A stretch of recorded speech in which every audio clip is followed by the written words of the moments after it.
Namaskar. Hello and welcome to PGurus channel. I'm your host Sridhar Chityala I. After a brief hiatus, we have with us again Sridhar Chityala ji, and he and I are going to discuss about the future of cryptocurrencies as well as what is happening with Softbank, a very big Japanese company which used to invest big into startups. So let's welcome Sridhar Chityala ji. Sridhar ji, namaskaram and welcome to PGurus channel. Namaskar and good evening to you all. I'm in India, so very happy to say good evening to everybody from the Indian shores, and Eric, good morning to people in New York. Absolutely, sir, and good evening to you, and good morning to all those of us who are joining from America. I'm still in Coimbatore, so I'm also in your neck of the woods, Sridhar ji. So, for today's topic, I just want to set the stage here, and no offense. Uh, Warren Buffett said he wouldn't buy Bitcoin if it was $25. He just made that statement. Now, what we are seeing is Bitcoin is becoming politicized with one party in US batting for it and the other party batting against it because the Democrats are telling Fidelity, which is one of the biggest mutual fund companies, not to put any investment portfolio in cryptocurrencies.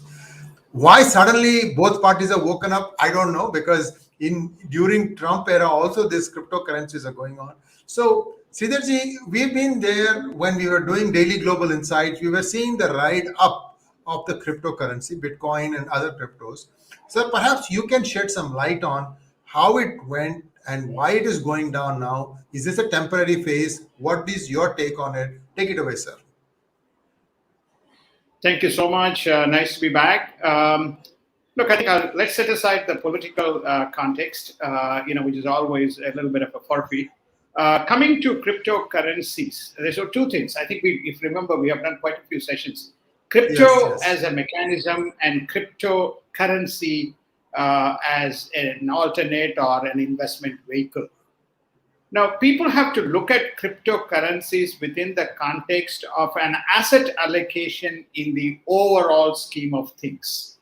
If you look at market cap, the market cap of cryptos has grown from about $800 billion in 2019 to about it at its peak, which we covered. It went to about close to $3 trillion somewhere in May, June 2021. And then it began to slide down. So today it is, as we speak, it is at $1.26 trillion by way of market cap. So how do you kind of look at cryptos and assess, is it truly a collapse? It's purely an alternate investment vehicle. People who are rich put money into this and use it as a mechanism for a variety of things and assess whether it creates a disruptive business framework. And the disruptive businesses that emerge out of it, such as, you and I have talked blockchains and the adjacent blockchain ecosystems, the digitization of the currencies that the national governments are involved in, etc. They all come later. So when you look at the market cap, global market cap in 2022 finished around $93 trillion. Now, when you take at the peak of $3 trillion market cap of the crypto, then it's about 3.5% of the allocation, and most of it comes from about 1% of the population. Then when you bring it down to about $1.26 trillion, which is today, it comes to about 1.35 trillion, 1.35% of the overall market cap allocation that you see.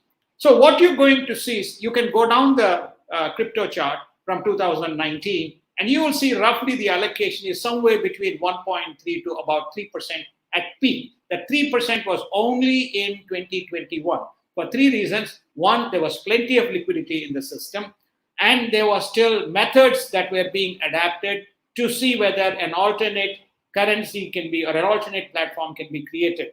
So all those things, when you look at it, and when you analyze the market cap, you will begin to see that range around that percent. Now, what is creating these gyrations and challenges? What is creating the gyrations is this new war that has developed between Russia and Ukraine. And the war is not just confined to the war on winning the political and the security battle, but it's around currency. And the currency is energy. So there's a lot of speculation as to whether there is going to be a substitution, whether dollar as a reserve currency is at threat. That's one of the main pillars of this uncertainty, along with inflation and very high interest rates that's prevalent in the market.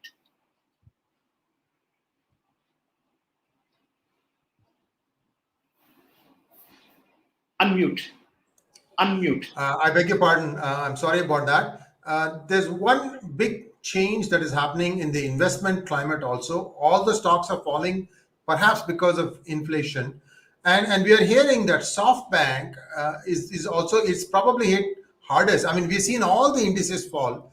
And this is probably a correction. And if the next quarter also there is a retraction, then perhaps we can say that the United States and perhaps the world is entering into a recession. We will visit that a little bit later.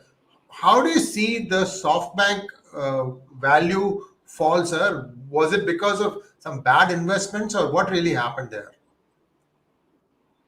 Well, I think that whenever you have an over allocation to a specific country, and that country being China, and they were brave to dig into Chinese market, and China is facing three problems. One, and first and foremost, now is COVID and the shutdowns and potential economic contraction.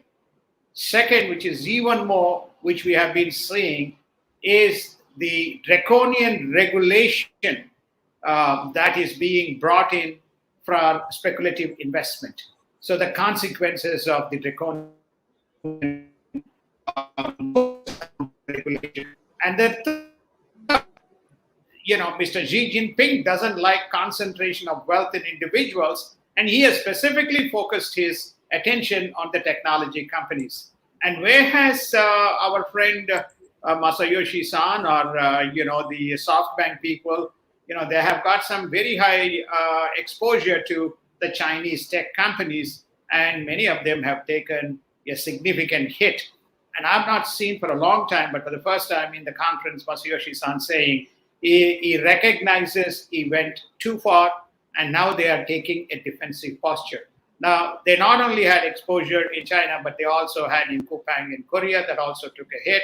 And then they also had some exposure in United States and India. All of them have seen what you call as the herd mindset corrections. And you always find some technology issues like security breaches, some concentration issues, etc., prop up whenever these things happen. And they have faced the brunt of it, sir, as a result of their overexposure to a specific market and over investments into very highly speculative stocks, which has not seen the growth trajectory which one would expect. Sridharji, we have one more minute, and I'd like you to perhaps address the stock market adjustment that is going on in the United States, perhaps even worldwide.